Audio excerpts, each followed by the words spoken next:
Sometimes, the most ordinary nights hide the darkest secrets.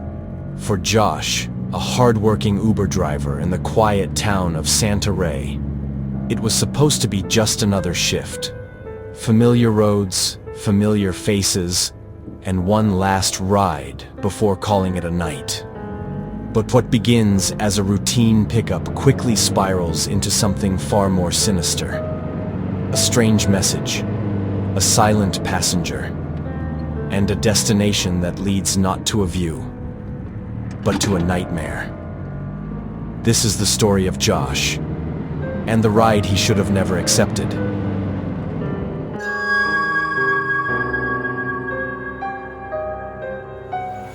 Josh had been driving for Uber in the city of Santa Re for nearly 3 years. A laid-back town nestled between the ocean and the hills. It was usually a peaceful place, until that night. It was 9:13 p.m. when he got a ping from his regular customer, Mrs. Delaney, an elderly lady who never went anywhere without her little brown Pomeranian named Chip. She needed a ride from the grocery store back to her small house near the marina. Evening, Josh. Right on time. She said as she stepped in with Chip perched proudly in her lap. Evening, Mrs. Delaney. Stocking up on late-night snacks again? You know me too well. She chuckled. They chatted about the weather, her son in Arizona, and Chip's recent allergy to peanut butter. Josh dropped her off safely and waited for the app to find his next ride. He usually called it a night after Mrs. Delaney's trip, but something made him stay online. At 9:48 p.m., another request came in. The pickup location was on Old Ridge Road, a winding, hilly stretch on the outskirts of Santa Re. The destination simply said, the lookout point. Josh hesitated. That road wasn't exactly popular at night, but the rider had a 4.9-star rating and a decent number of rides. He accepted the ride. Just as he turned onto Old Ridge Road, his phone buzzed, not with the app, but with a text message. No number, just unknown. It read, "Turn back, do not pick him up." Josh frowned. Prank? He muttered and tossed the phone onto the passenger seat. A second message came just as he rounded the curve. "He is not what he seems. Your life is in danger." A chill worked down his spine. He stopped the car for a second, turned on the interior lights, and looked around. There was no one else on the road. No headlights, no houses. Just darkness, trees, and the occasional chirp of crickets.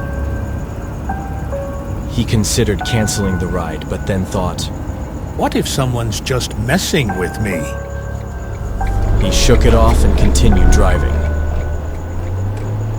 At exactly 10 p.m., he reached the pin location. The road was narrow here, and the cliffside ran just a few feet from the edge of the asphalt. His headlights revealed a man standing perfectly still beside a lone tree. He wore a long, dark coat, even though it was warm. No bags, no smile, just still. Josh slowed the car and rolled down the window slightly. Hey, you call for an Uber? The man nodded once, opened the door, and got in the back seat without a word. Josh checked the app. The destination was still Lookout Point, about 15 minutes ahead. He started driving. The man didn't speak, not even a hello. Josh tried to break the silence. So, heading to the view, huh? Pretty nice up there at night. The man finally spoke. His voice was low, hollow.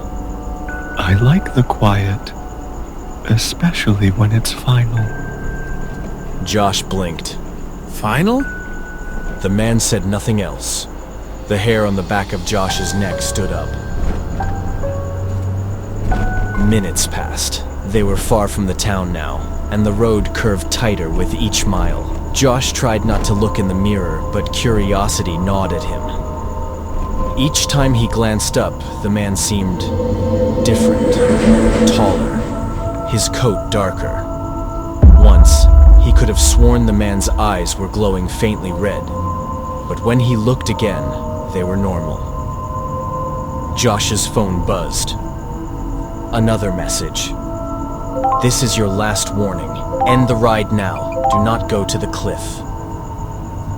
Josh's hands trembled slightly on the wheel. He cleared his throat.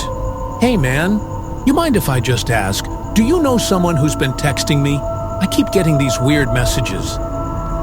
No answer. The man didn't move, didn't blink. Then, softly, You already chose. There's no turning back now. the car crept up to the last bend before the lookout point. A low fog had rolled in, and the headlights barely pierced it.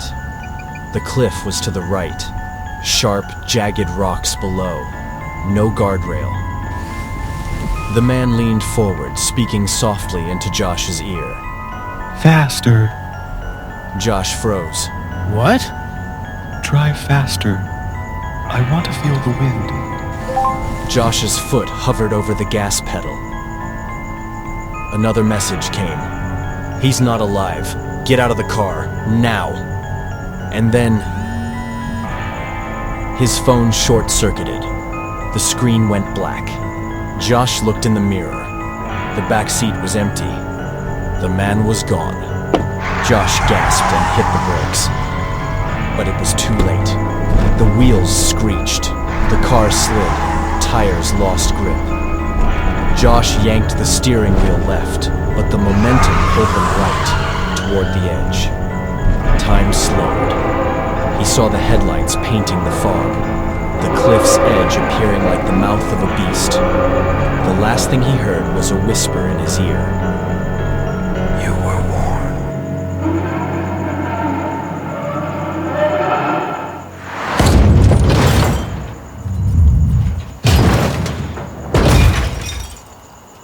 The car plunged off the edge, swallowed by darkness.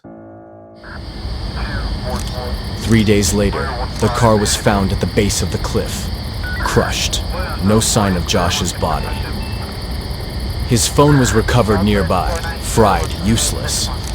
But strangely, the Uber app was still open. And the last ride? Still active, still marked as in progress. They never found Josh's body, just shattered glass, twisted metal, and a phone still logged into the ride that never ended. Some say it was just an accident, another tragic headline on a winding cliff road. But others whisper of a presence that still waits by the roadside, a rider with no face, no past, and a one-way trip to nowhere. So the next time you get behind the wheel or step into the back seat, ask yourself, who's really riding with you? And if your phone ever buzzes with a message from someone who shouldn't know where you are, don't ignore it. Because Josh did, and now he's just another ghost in the system. But his story is only the beginning. Next time, we'll take a ride through the signal and the static,